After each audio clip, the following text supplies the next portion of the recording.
the lady to the police. They detained her overnight, and this morning when we came, they've released her on condition of bail. They said they are still investigating who gave her the order, who gave her the permission to even come and sell within the market, and even went to go on to even set up a fire in the market.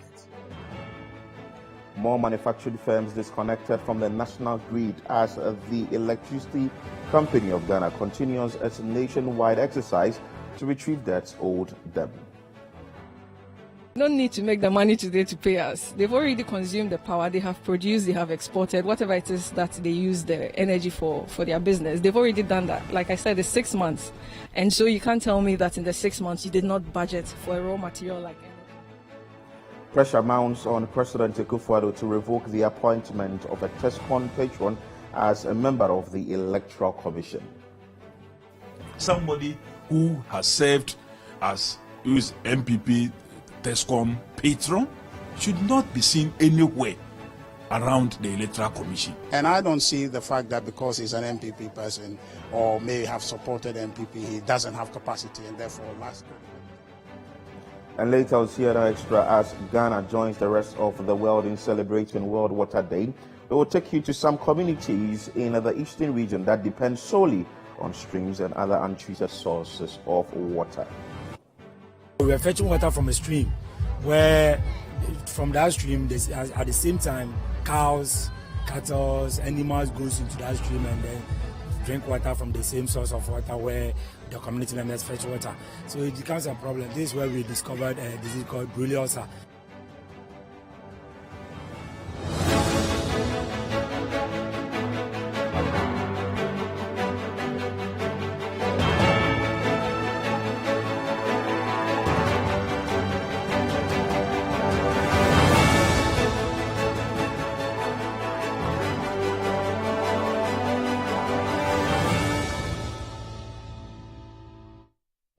CNR Extra is live on CCTV. On the show, we bring you all the stories and give you conversation on these stories. And we don't leave you out, so you can join us with your thoughts, submissions, and comments via WhatsApp line 0204447033. And you can join us on YouTube as we stream there live on CityTube.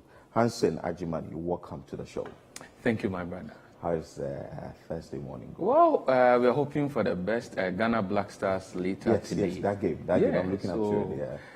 What are your predictions? Well, because it's on the soil of this country, so certainly Ghana has to win. But as to the scores, I don't know. But as for winning, we have to Inshallah. win. Yes, inshallah, we have to win. So on that note, let's bring you that very first story. In that same region where the match will be played today, and that has to do with the trader at the new KJT market who was arrested on Tuesday for cooking within the facility leading to the fire incident. That trader has been granted bail. Trader at the new KJT market who was arrested on Tuesday for cooking within the facility has been granted bail. The arrest comes after Vice President Dr. Baumia disclosed that last week's fire incident was caused by a trader who was cooking. We have more on this report by our Bureau Chief for the Middle Belt, Edward Opon-Mafo. Last week's fire incident brought activities at the new KJT market to a standstill. Items worth millions of Ghana cedis were destroyed. Traders who have been badly affected are still counting their losses and are struggling to come to terms with what has happened. The Vice President, Dr. Mahmoud Baumia, who visited the facility, disclosed that based on the briefing from the officers from the Ghana National Fire Service, the incident was caused by a trader who was cooking. He thus announced for the market to be reopened for business on Tuesday, while the affected area has been cordoned off. Despite the Vice President's statement on the cause of the fire incident, shortly after the market was reopened on Tuesday, a trader was seen cooking within the facility. According to the leadership of the traders, upon realizing that she was cooking, they quickly handed her over to the police, where she was detained and was granted bail later. The president of the Federation of Kumasi Traders, Nana Kwesi Prempe, has been speaking to City News on the issue. We had a call from one of our members that a certain lady has set fire on again. Invariably, we went to that place to check whether it's true or not. We went there, and the lady was heating up okra soup. She's a deer wholesaler. She tells us that the oil has died also. She wanted to heat up. We gave up the lady to the police. They detained her overnight, and this morning when we came, they've released her on condition of bail. They said they are still investigating who gave her the order, who gave her the permission to even come and sell within the market, and even went to go on to even set up a fire in the market. She's not somebody who had, she has not been given any document, any permission by the management to sell it. She has no accommodation, allocation paper to sell within the market. Well, at leadership, it is time we collaborate with the management to ensure that the do's and don'ts in the market, we will enforce the bylaws, and then we will be our own policemen. We have to police ourselves, the traders. So if a shop is nearer to you and the person is doing something untoward, the first point is you have to report so that we will all support the management and punish the person accordingly. Another concern the traders at the market have raised over the years is the issue of one bulk meter serving all shops with have been reiterating the call for authorities to supply them with individual meters.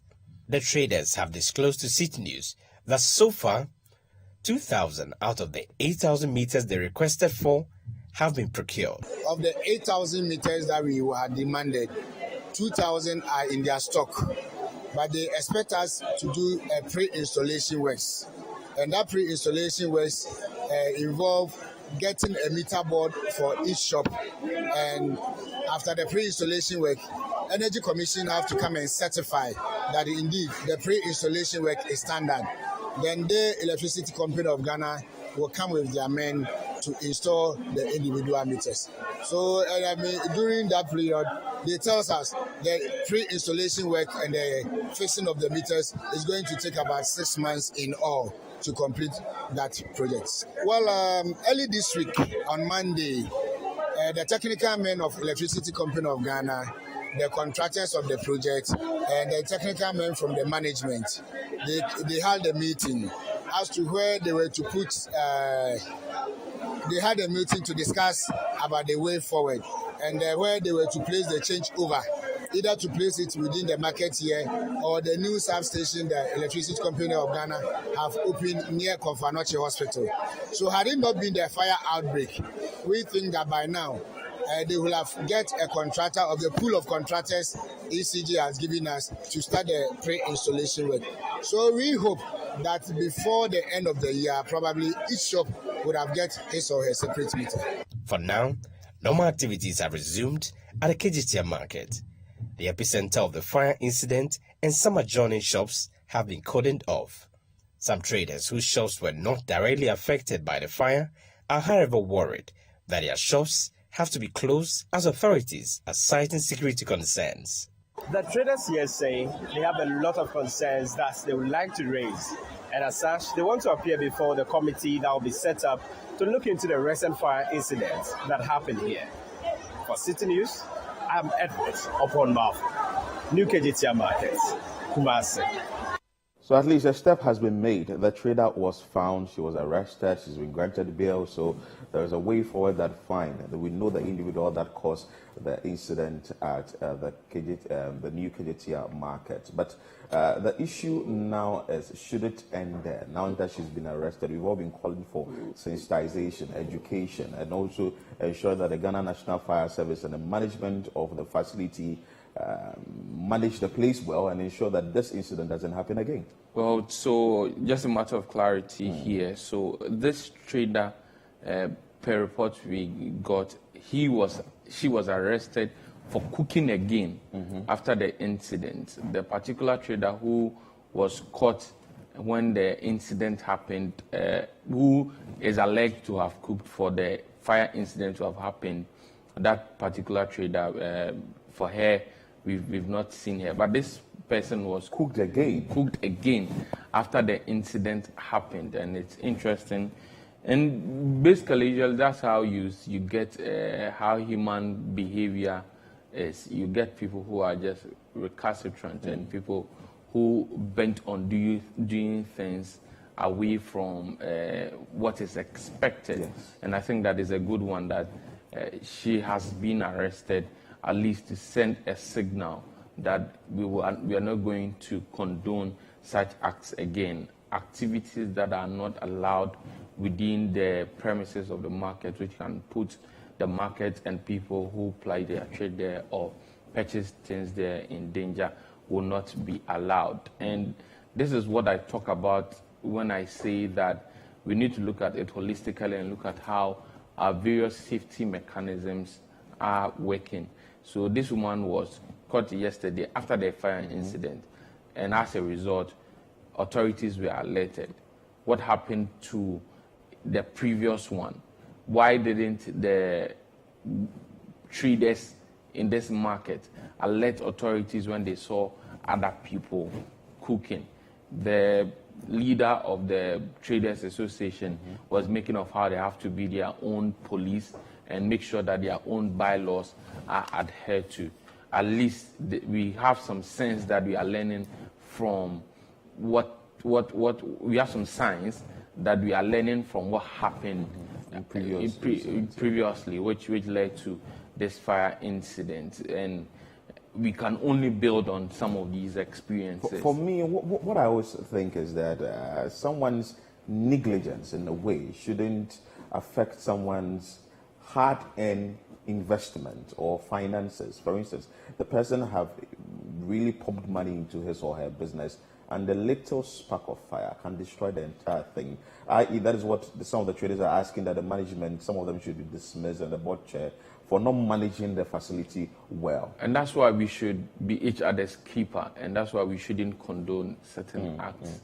Because before you get a shop, like a shop in KJTL Market, there's a set of bylaws that you would need to agree to, that when you are given this space to ply your trade, you are going to adhere to these regulations. So if you see somebody close to your shop or somebody meters away from your shop engaging in an act that could put all of you in danger and could put your investment in danger, and you decide or fail not to report that person to appropriate authorities, of course, the person might have caused it and it has affected you, but your inactions have also contributed. This is just like see something, say something. We are moving away from this story, and the management of the Electricity Company of Ghana isn't sleeping at all. They are chasing all the big companies that are owing the company, that is the Electricity Company of Ghana. Let's bring you an insight to what the management of ECG has been doing so far. Fabry Metal Company Limited, opposite the Sagleme housing project, has been disconnected from the national grid for non-payment of over 28 million Ghana cedis owned the ECG.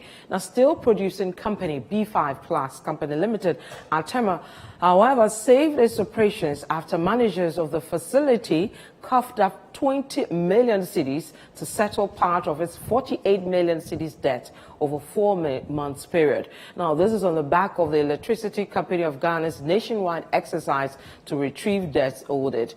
We have more on this report by Fred Duho, who's been following the team on this story. Fred.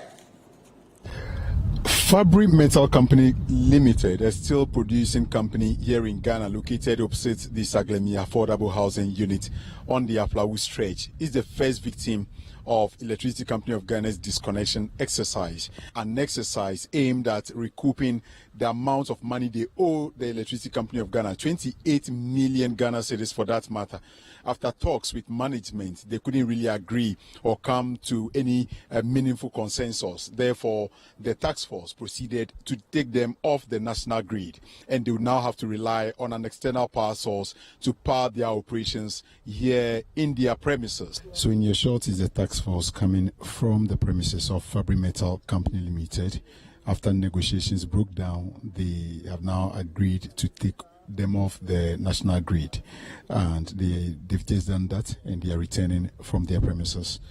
Leila Abubakari is the manager of external communications, and she's been speaking to the media after today's exercise. We have taken off Fabry Metal for their inability to pay any amount towards the 28 million they owe ECG. We were hoping to reach some sort of agreement, but they haven't been able to provide anything at all. They said they could do an installment payment, but that hasn't happened. So unfortunately, based on the strict instructions from our bosses, we had to take them off. What was the excuse given you by these people? They said that their bills that were coming in were all estimated bills. What happens is when ECG is not able to read your meter, either remotely or on the system, and if they are not able to convert it on our customer management system, they give you a bill that is an average of what you normally consume in a month. And so they will provide you with a bill. If you're comfortable, you make the payment, and then it can be regularized when the actual bill is presented later. Now, they were presented with estimates of what they owe. They didn't make any payments. They said they were waiting for the actual bills before they would make any payment. They showed us a slip where they were paying an average of 3 million cedis a month. In some months, 1 million, 4 million, 2 million. I think in January and February, they paid 4 million each, but their average bill is about 6.5 million a month. And so I requested that at least 50% of the money be given to us now so that we can negotiate on the rest of the money they owe. But they said they are not able to cough out such an amount to us now. Literally ceased their operation. They won't be able to work and then bring out the money they need to pay you what you're looking for. Where do you draw the balance? They don't need to make the money today to pay us. They've already consumed the power. They have produced, they have exported, whatever it is that they use the energy for their business. They've already done that. Like I said, it's 6 months. And so you can't tell me that in the 6 months you did not budget for a raw material like energy. They have transported their products to wherever. As you can see, business was going on. So I told them that with regards to what we are doing this month, we also have a lot of fire behind our backs. If you owe us this amount of money, and you are not able to make any payments at all as we are before you to negotiate, you are still consuming power and you are manufacturing, whilst we are owing those who are generating power for us. It doesn't add up in our books. And so what we can do is we terminate the power and then we can discuss the debt. But whilst we are discussing the debt, it's still being consumed, and then what do? So no, we'll take you off. We negotiate, you pay what you owe us, and then we can reconnect and then start business. The task force went to the B5 Company Limited, where after engagement, they managed to pay about 20 million Ghana cedis out of 42 million cedis they owe the power distributor. So we are now at B5. They are steel manufacturing company, one of the largest in West Africa. They had a bill of 48 million Ghana cedis, which had compiled over 4 months. The instruction from head office was to take at least 20 million Ghana cedis as at yesterday. We realized that some of the checks were post-dated, and so we couldn't accept them. So we've just reached a conclusion with them this morning. They've paid 20 million, or let's assume that by the end of the day, the 20 million should have reflected in ECG's bank accounts. But we're on our way to disconnect their facilities. They've made 50% payments now, and then the rest of the money will be paid next week. This is the second place that has since been turned off or taken off the national grid by the National Task Force for non-payment of their arrears or outstanding bill. So literally this particular place would either have to rely on an external power source. But the argument the Electricity Company of Ghana is making is that these bills they are chasing their customers to pay are actually power consumed over the past 4 months to 6 months period, and they believe these are things these companies should have budgeted for and made payments, adequate payments for, as far as they consume the current. And for that matter, they would want to proceed to disconnect them if they are unwilling to settle the amount they owe the Electricity Company of Ghana. My name is Fred Duho, reporting from Pram Pram for City News. So this is an interesting move by the management of the Electricity Company of Ghana to ensure that, well, some 5 billion Ghana cedis owed them is collected for the company. I know of that of GRA. They went to GRA, they went to WHO, Airport, they went to GBC, they went to Parliament, B5, Fabric Metal Company, among others. But what do you make of this, the fact that companies owe the Electricity Company of Ghana? IPPs are also asking that, well, you also owe us and you have to pay. That is from the Electricity Company of Ghana. So it looks like it's a chain. If you don't pay, they're not going to get the money to also pay the private power providers. The basic thing is that power and electricity is essential in the production chain of a lot of companies. And also there's the issue about how costly it is. So just ask anybody who is operating a business and let a person draw down his or her budget and look at the cost of production, and then you look at the amount of money that you are paying for electricity.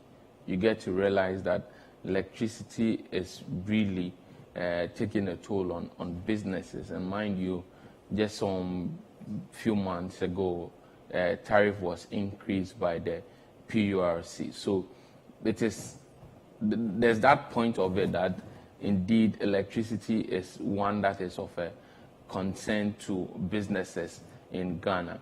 But the other also is that whether we like it, the electricity is not for free, and that ECG, who primarily are distributors, also source the electricity from another operator, exactly, and are also expected to pay or make payments for it. And so if you take it, most likely in instances like for businesses, if they give it to you and you do not pay, I mean, it's basic. It's basic. But it's also amazing how this huge amounts of monies have been mentioned that these companies owe the Electricity Company of Ghana.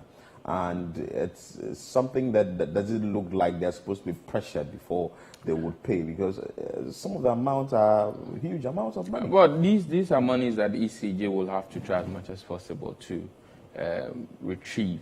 And then when you talk about the amounts, and then the conversation will be, why has ECG kept long all this while and taking or acting now? retrieving these monies? You would need a certain form of commitment and will to do this. If you look at the kind of institutions that are indicted, I mean, you have public universities, you have government institutions, even Parliament, yes.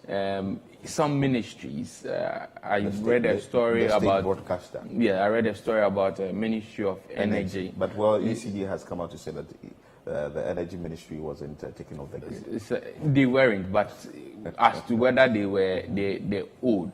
So I'm talking about those who owe ECG, a lot of government agencies, and so you need a certain will. If ECG is saying that we are taking all of them off the grid, which is one of their ways of, which can be a way of compelling people owing them to pay, the country will come to a standstill. Because if you look at all these institutions, you go to Parliament, you cannot do anything. You go to GRA, you cannot do anything. You in your university, you can definitely it's going to have a great toll.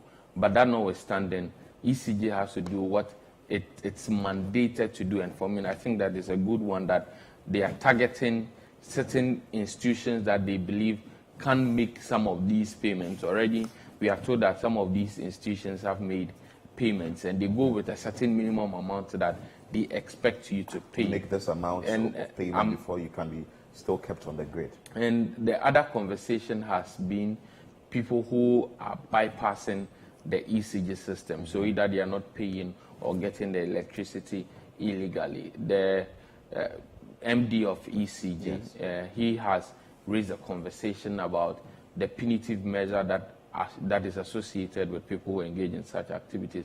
He thinks that the current legal regime do not sanction enough when they charge you for an offense of bypassing. They are looking at using this operation to gather evidence and to charge some of these persons for stealing, which will mean that you can't be getting a custodial sentence if you are found guilty. Okay. I think some more of these can help ECG to retrieve its the debts that are owed them.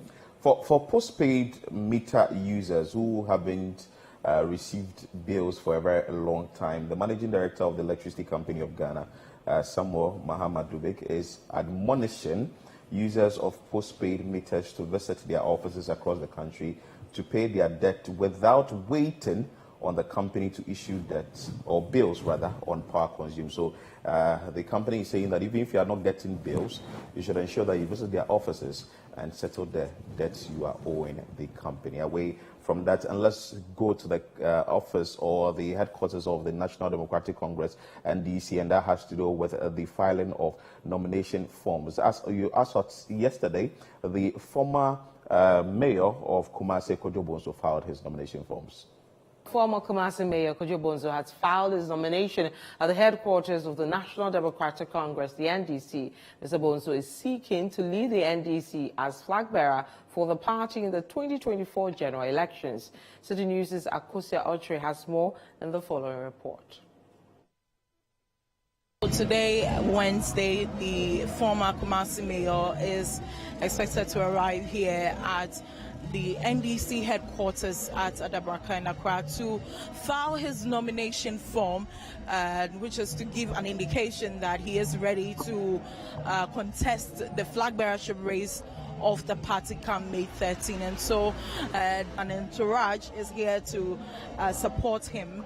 And we have a cultural dance group also performing and waiting the former Kumasi Mayor. We also have some Queen Mothers and also residents of Finso community here to throw their support behind the former Kumasi Mayor.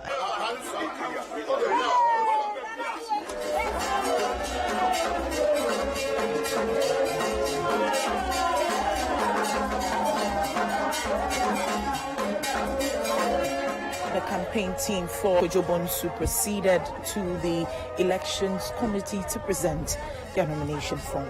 Today, our simple obligation is to present the form. Very well. But I also want you to know that when we're making the form, yes, the amount we needed to pay was 30,000, but ours was 50,000. Yes. So I'm sure you are aware. Yes, I am aware. Thank you for your words. Yes. So today we are ready with the documents plus the bankers with us. Very well. That's our simple task. Okay. They were received by the General Secretary of the NDC, Fifi Fiabikwete, who assured them of maximum support ahead of the election. We want to use the opportunity to wish you the very best of luck and to also commend you that so far it's been a very beautiful, very united process so far. The unity of the party remains paramount from what we've seen from every single one of you. We just want to urge you to continue in that same light. A bigger interest for our country and a need for this party to be in a position to be able to deliver the expectations of the people come December 7, 2024.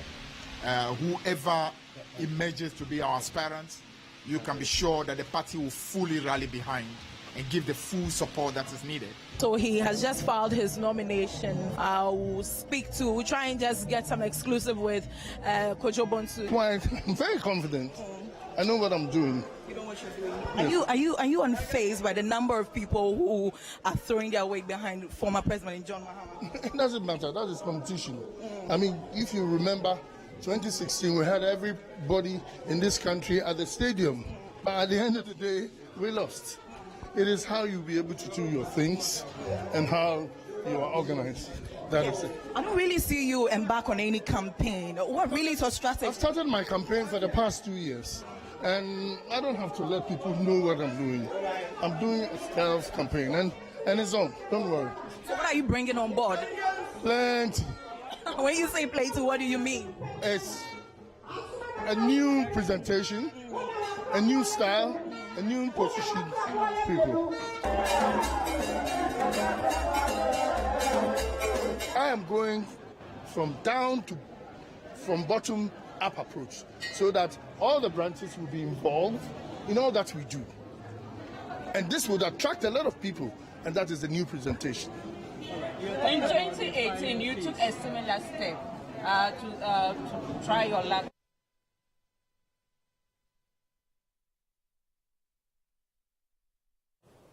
A flag bearer hopeful of the National Democratic Congress, that is Kojo Bonsu, former mayor of Kumasi. He wants to be the flag bearer of the party and moving forward to become the president of the country. Hansen, what do you make of this briefly, that we can go on the break? Well, a political party exists primarily to get political power. It is that essential ingredient that separates a political party from a civil society organization. And political party is the single most important tool for political organization in a country. And in internal contests like this, despite the fact that you may disagree, help to shape the political party. And for me, it's interesting, and I like the idea that a lot more people are seeking to contest the former president, even though you get that level of idea of the support that the former president is getting from regional executives and even from some national executives and from parliamentarians. And then you still have people within the political party who believe and in their own way know that they can beat him to it. Not only will it help energize the base, because at the end of the day, when you go to former President Mohammed's campaign team, you can get a certain kind of people who have been in the political space who will be part of the campaign. And then you go to Kojo Bonsu. Others who may not get the opportunity to show their face in John Mohammed's camp can also get the opportunity, and this will act as a training to anybody, regardless of how it goes. But this is politics. Exactly. It can go in the way of the former mayor, it can go in the way of the former finance minister, it can go in the way of former president and even John Ernest Kobia. But in all, I think that it's good for internal democracy, and it helps energizes the base of the NDC. So 4 individuals are in the race. That is a flag bearership race that has to do with the NDC, Ernest Kobia, former President John Dramani Mahama, former Mayor of Kumasi Kojo Bonsu, and former Finance Minister Dr. Kwabena Dufo, who we understand will be filing his nomination forms today. You're still watching CNR Extra here on City TV, still to come. Pressure mounts on President Akufo-Addo to revoke the appointment of a TESCON patron as a member of the Electoral Commission.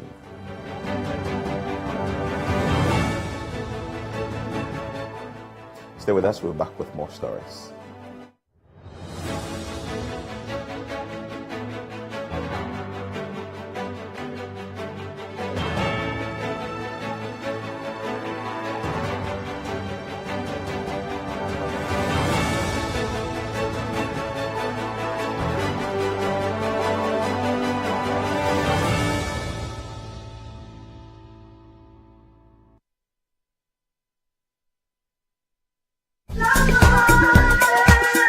Really need to think of a way to make some money.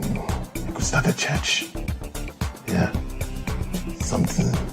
Or say it's evangelistic ministry. Consider me, because people like us here will make a dead scream.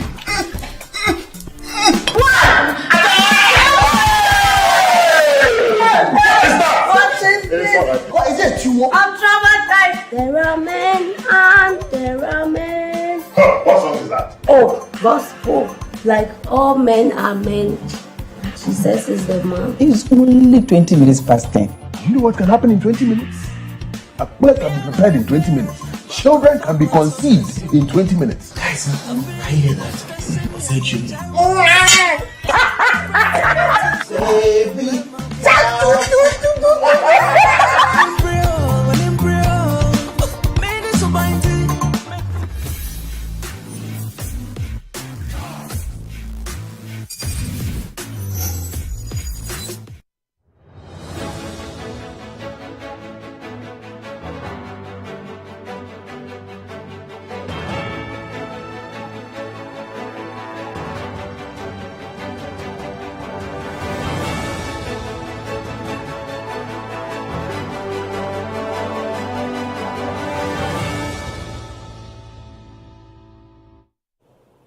Many thanks for staying with us here on CNR Extra. Let's take you to Adan, where the Member of Parliament in that constituency is asking government to allocate some funds for the procurement of life jackets following the incident that happened over the weekend. Let's bring you that insert. Now, the Member of Parliament for Adan in the Greater Accra region, Comfort Doyo Kujo, wants the Ministry of Transport to make budgetary allocation for the procurement of life jackets for coastal communities across the country. This comes after 5 persons lost their lives when a boat they were traveling in on the Volta Lake at Adan capsized over the weekend. Now, speaking to City News, the lawmaker says the government must prioritize the lives of citizens in coastal areas. Ni Ayikwe Okine conducted that interview with her, and he has more. Ni. 5 persons were confirmed dead on Saturday after a boat they were traveling in on the Volta Lake at Adan capsized. Following the incident, the Member of Parliament for Adan, Comfort Doyo Kujo, is appealing to the Ministry of Transport to consider making a budgetary allocation for the provision of life jackets for persons within the coastal communities. Others are arguing that the canoe owner must get his own life jacket. I agree, but we call something social intervention. Minister of Transport used to fix potholes, fix bitumen on roads, put asphalt on roads. So if you do your budget, what did you leave for this? Those at the river bank, because they are also equally important as those who use the roads. So can't you get something small and give them life jackets? The one that it will be with even the marine police, and then they will tell them that anytime you are traveling, and let's say, like the way this gentleman went to do a voluntary something for the community and had this problem, and then there is some voluntary something, come to our office, pick their life jackets. When you return, bring them back to us. You see, because it's not a passenger boat. If there are only 5 people in the canoe fishing, they will have only 5 life jackets for themselves. But if they want to help, at times they help with the politicians too, and cross us to the other side. At times they see people who are stranded and they help them. But they are not doing passenger work. They are not taking money for it. So there should be provision for that. In his contribution to the Ghana Commission for UNESCO Bill 2022, the Member of Parliament for Tamale South, Haruna Idrisu, urged the government to consider a needs test for the free senior high school policy in order not to compromise on the quality of students benefiting from the intervention. Ghana needs to take advantage of UNESCO's advice on secondary education. How accessible is it? What is the quality? Are we running a secondary education system that produces quantity and not quality? And Mr. Speaker, my controversial point, Ghana needs a means test. It needs a means test to determine who can pay, who cannot pay, and who can pay for education. This political thing of wanting to please everybody at the detriment of quality will harm this country in the next decade. The provision of a life jacket is very important. It is something that is non-negotiable, because if you are crossing a lake, a river, you can't tell what is going to happen in the middle of the journey. So why don't you protect yourself before crossing this lake or river? This isn't the first time this is happening. It's happened a number of times, and the institutions that are in charge of fixing this lip service.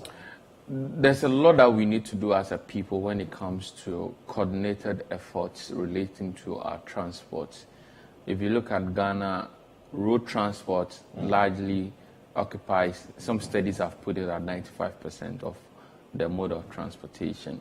We are now making some inroads in inland air transport, and then also when it comes to rail transport, we've seen the government commit some level of resources to that, but even talk about the frequency of use when it comes to rail transport cannot be compared to road.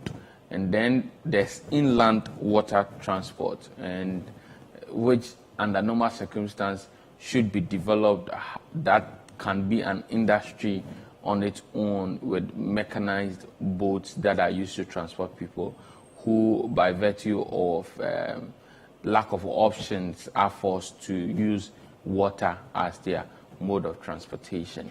Now, if we don't develop these aspects and have it structured, formalized, make sure that there are people who are available with a certain form of standard to make sure that when you are using it, at least on the side of human care and human activities, we've eliminated all form of dangers that we can take care of. Then what happens at the end of the day is that you leave it to not so formalized groups, and sometimes these are private individuals who have their own individual boats, using it for their own personal operations. And if you look at such communities, they are in such a way that everybody knows one another. But so the MP is asking for government support. An allocation has to be done, or some budgetary allocation has to be done for these things to be given to the individuals who are manning their boats. But don't you think that the onus also lies on these institutions, i.e. NADMO, the assemblies, to ensure that the lifeboat is there before the individual boats or gets onto the boat? That's what I'm saying, that it has to. So if you listen to the MP, she's making the point that even these people who are carrying the passengers, they are not doing it for commercial purposes. They have the boat that they are using for their own private reasons. And that's why I was talking about how you need to understand the nature of these communities. The communities are such that you know the next neighbor, you know everybody. So if perhaps we are all going to point B, and then the boat or the canoe can take only 5 people, and there are 10 of us, and I'm not using it for commercial purposes. So I may not go and come back. So you would want to join. So then you convince, and then if there's something that we do always, so then we throw caution to the wind, and then all of us will board on it. And because it's my own private thing, I might not have all the necessary safety tools. And that's why I was making the point about being deliberate about developing the inland water system. Now, if you're deliberate about it, because, so if you look at road transport, every vehicle on the road is expected to have to check or take for roadworthiness, and you're supposed to take for insurance. You're supposed to take for other things. It is that way because it is well regularized and it is well monitored. Now, without that form of monitoring, when it comes to the water aspect, you leave it for informal persons or private individuals to do their own things, and then we get more of these results. And it's not to say that when it comes to road where it has been formalized, we don't have accidents. We do have accidents, but there are always efforts to reduce these figures, and whoever is expected to act in accordance with his or her mandate. And that is the only thing that we are asking. The MP has even made a point of, because she asks a critical question, what form of allocation did you make for these people? Because for some of them, that is the only mode or the most convenient form going about their duties. They wouldn't of want to drive all around the lake before getting to their destination. And these are also equally Ghanaians. So if you've made an allocation for road transport, for rail transport, for air, what I cannot say whether or not there've been an allocation, but I've been covering budgets for a number of years now. I don't hear much about that inland, and governments have been speaking about what they've been doing. I'm yet to hear any government talk about what they've done extensively when it comes to inland water transport. The provision of life jackets is very important. So at least the stakeholders or the institutions mandated to do this must be up and doing. And pressure is mounting on President Akufo-Addo to revoke the appointment of a TESCON patron as a member of the EC. Let's bring you that insight. Now, pressure is mounting on President Akufo-Addo to rescind the decision to appoint a TESCON patron as a member of the Electoral Commission. This follows the swearing-in of 3 persons as members of the commission on Monday. We have more on this report. The 3 were selected by the president in line with dictates of Article 43 and 44 of the 1992 Constitution. These articles mandate the commission to be made up of a chairman, 2 deputies, and 4 other members appointed by the president in accordance with Article 70. The qualification criteria set in the Constitution requires the members to have qualifications of a member of parliament. However, the propriety of the president's action has come under scrutiny following the association of one of the commission members to the NPP. The 3 persons are Reverend Ikuya Ofori Boaten, Salima Ahmed Tijani, and Dr. Peter Apiahene. Dr. Peter Apiahene is said to be patron of TESCON at the University of Energy and Natural Resources in Sunyani. Critics believe this directly affects the impartiality of the commission. For us who are politically active, we knew about this. And so it wasn't something that is hidden. And for the president to brazenly recommend him to the Council of State and for the Council of State to so decide to give its blessing, for me it's extremely bad. Served as who is MPP TESCON patron, who is a regular communicator for MPP, who is only thinking about MPP in every situation, should not be seen anywhere around the Electoral Commission. That means such role as a commissioner. There are those who argue that people can show some level of impartiality despite their political leaning. No, I don't think so. Even though Dr. Apiahene has been the one whose impartiality has been questioned, the Buea Member of Parliament, Kofi Adams, says he has evidence suggesting the other 2 members are also linked to the NPP. Even the other 2 ladies are equally found in almost similar category. The Ahmed Tijani lady, we know her that her family and everything is MPP. The mother currently is the Consul General of Ghana to Lagos. She has served in other places before. The sister is at Maslock. And so it's a deep MPP family. And of course, Reverend Ofori Boaten, everybody knows, has been engaging in programs with Asasi Radio, and we know the ownership of Asasi Radio. But the New Patriotic Party says it shouldn't matter the political affiliation of the members once they are competent. I would rather be focused on whether or not the person has capacity. This is where sometimes we say that we focus more on the minors, and we major in the minors of the issues. If we are being serious, then we should see whether or not Dr. Apiahene is able to do the work. And as a Ghanaian, as an interested party in our democracy, you want to see people who have credibility in terms of capacity to do the work. And I don't see the fact that because he's an MPP person or may have supported MPP, he doesn't have capacity and therefore lacks credibility to do the job. I think it's the NDC being too presumptive, and this issue is much ado about nothing. But does one necessarily have to be politically neutral to occupy positions such as a member of the Electoral Commission? If it is established that the gentleman is a staunch member of the MPP, a known member of the MPP, right? I think that it will be in the interest of Ghana if the president should have a second view of that appointment and then withdraws it. Many continue to react to the appointment and swearing in of these 3 persons based on the linking of one of them, Dr.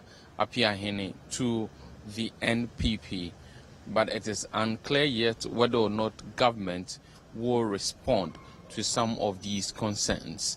Reporting for City News, Hansen Ajaman. Amongst the numerous comments coming on the back of this particular issue is that of the former president, who is also saying that Article 43, Clause 2 of the 1992 Constitution should be amended, and the Article 43, Clause 2 reads that the member of the commission, that is the Electoral Commission, shall be appointed by President under Article 70 of the 1992 Constitution. And the former President, John Dramani Mahama, is saying that if this is amended, then that means any appointment done by the President has to get parliamentary approval. Well, when it comes to amendment, there have been conversations about amending portions of the Constitution. Now, Article 43 says the President appoints the members of the Commission, including the chairman, the deputy, and the 4 others, in accordance with Article 70. Article 72 says the President appoints the members of the Commission with the advice of the Council of State. Now, that portion on the advice of the Council of State has been to the Supreme Court, and the question was to whether that advice in itself can be termed to be binding. The answer the Supreme Court has given generally is that that advice is not binding. It's only to shape the President's action. So some have even concluded that by a combination of Article 43, Article 40, Article 70, and then the ruling of the Supreme Court, the President has an unfettered role in appointing and in approving the members of the Electoral Commission. And for that matter, there are those who are arguing that there should be an amendment of that generally when it comes to the Electoral Commission, either to give the powers of appointing and approving to another body other than the government, other than the President, because of the critical role the Electoral Commission plays when it comes to elections in Ghana, or adding a layer of scrutiny. So just like the same way members of Parliament go to Parliament for vetting, these persons will be sent to Parliament. And so if the President has appointed a known NPP person and he gets to Parliament, and Parliament think that because of his affiliation with a political party, that added role will check to get rid of the commission of persons with some political links. Well, let's wait and see how this issue turns out. Certainly, we'll bring you update on this particular issue as to whether the President will revoke and what the cause of the public has been on this. You're still watching CNR Extra on City TV, still to come. Some communities in the eastern region that depend solely on streams and other untreated sources of water appeal to government and various organizations for support.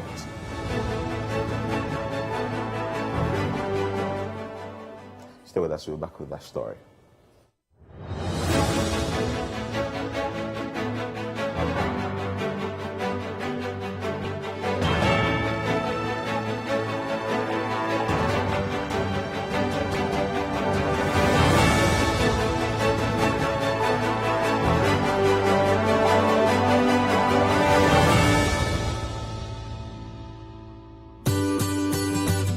City TV is live on DSTV. Go to channel 363.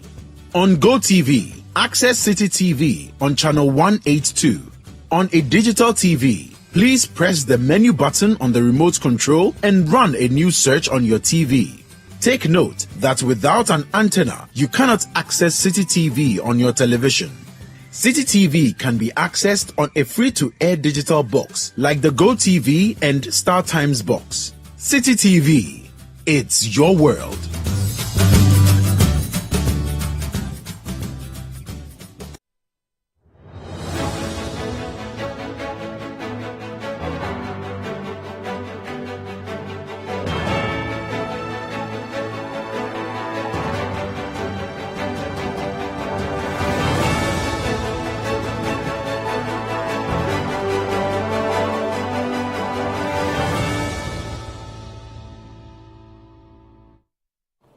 You're welcome back. And some communities in the eastern region are asking government to support them to give them potable drinking water. Join the rest of the world in commemorating World Water Day on Wednesday. Some communities in the eastern region who depend solely on streams and other untreated sources of water are appealing to the government and various organizations to come to their aid. Now, the absence of water in these hard-to-reach areas does not only affect the healthy lifestyle of the residents, but it's seriously taking a toll on education of their children and economic activities. Now, City News' Neil Ni Amati Kanaku visited Pakro community, which is well known for the prevalence of Buruli ulcer, to assess the impact of lack of potable water in the area. Let's go to him. Pakro is a farming community located in the Equiapem South municipality of the Eastern region. With its rich arable lands, Pakro plays a significant role in agriculture to the municipality, as even traders from Nsawam, Agbogloshi, Odo and Amasaman trooping on a daily basis to buy farm produce at a cheaper cost. With their all-important role in agriculture, the community over decades has been battling with access to potable water. Residents' only source of water, which happen to be the Desu River, are left to their fate to depend on only one borehole in the area during dry seasons. This has been the headache for many residents. It is very worrying, and they have to walk miles to fetch water, even the one that is closer to them. It is very close. Most of the people in the community, that's why they fetch. So a child can go to fetch water and spend about 2 hours, 1.5 hours to 2 hours before he bring one home.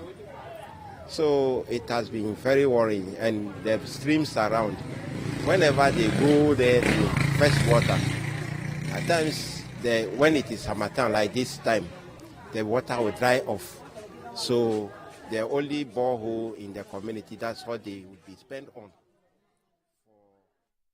Potable drinking water is very important because the Sustainable Development Goal 6 says that or target at achieving universal and unequivocal or equitable access to access and affordable drinking water. So if by 2030 we want to achieve this, and in 2023 some communities are having issues with potable drinking water, do you think we can achieve this? It's a shame that after 66 years of independence, we are still struggling at the very least of the famous Abraham Maslow's theory of needs. Well, that has to talk about the basic needs, and water is in there. But the issue is, can we achieve it? This is how I wrap up today's edition of CNR Extra here on City TV. My name is Philip Nilata. I did this with Hansen Ajiman. Many thanks for your time, and keep watching City TV.